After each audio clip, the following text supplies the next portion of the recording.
We're living in very dark times. If the Great Tribulation hasn't already started, it's right around the corner. It's time to give God our all. Therefore, whoever hears these sayings of mine and does them, I will liken him to a wise man who built his house on the rock.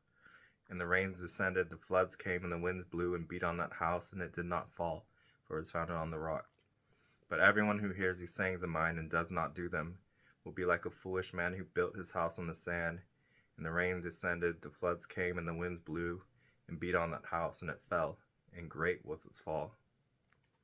So Jesus is warning people who believe in him, but they don't practice what he taught them.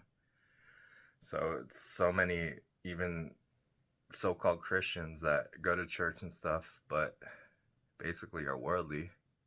And like, to give God our all, we have to be willing to empty ourselves out of the world and give our hearts to him, because Jesus told people, you want to walk with him, deny yourself, pick up your cross and follow him.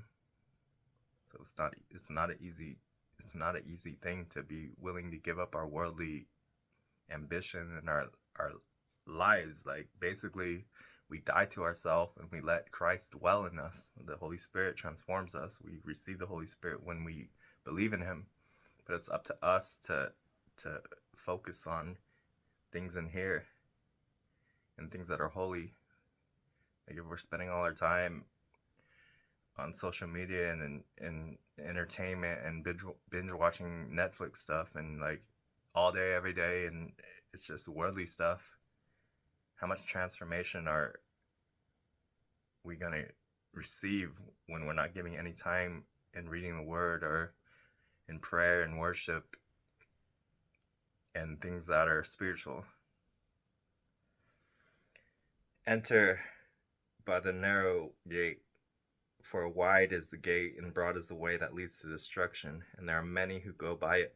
That's the world. That's like the worldly people. It's like the easy way. Life is easy. We just la la la. I believe in God, but I basically am no different from a normal person on this planet.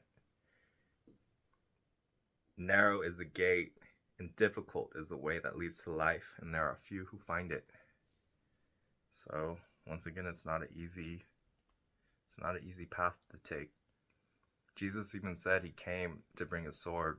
Those who love their mothers, brothers, sisters more than him are not worthy to be his disciple. Not everyone who says to me, Lord, Lord, shall enter the kingdom of heaven, but he who does the will of my Father in heaven. Many will say to me in that day, Lord, Lord, have we not prophesied in your name, cast out demons in your name, and done many wonders in your name? And then I will say to him, I never knew you. Depart from me, thy servant of iniquity.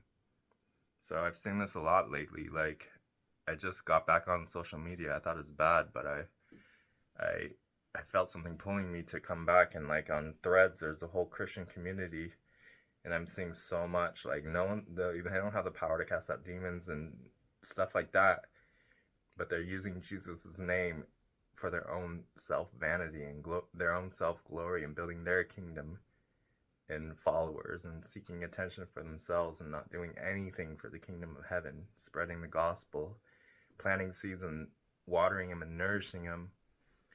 And it shows. And a lot of churches just teach faith in Jesus, baptize, and go back to worldly ways and go to church 2 hours a week, and it's all good. It's not all good. A good tree cannot bear bad fruit, nor can a bad tree bear good fruit. Every tree that does not bear good fruit is cut down and thrown into the fire. Therefore, by their fruits you will know them. So Jesus also said about the blind following the blind, and they all fall off the cliff. It's the same thing. Like, I never was too religious. I'm very spiritual and had my walk with Jesus by reading the word and practicing it. And I had to give up a lot of things. Like, you can't say you're following him and sinning and not repenting. And like, basically, the more we seek heavenly things, we don't even desire sin, and we don't desire the carnal things of the flesh, and then we start to truly see transformation in the Holy Spirit at work in us. And we desire spending time with God and reading the Word and listening to worship music. I used to listen to trap music not too long ago, and I'm like, oh, this is not good for me. And it wasn't. And I'm the first to say how many times I've fallen into darkness and come back to life because of the grace of God, and I kept pursuing Him in my heart. He kept picking me up. And that's the beautiful thing about Jesus, but we have to be truly searching our hearts and see what's in there. Are we really seeking Him? Are we satisfied with things in this world? So it's time to make a choice. It's basically this world or God.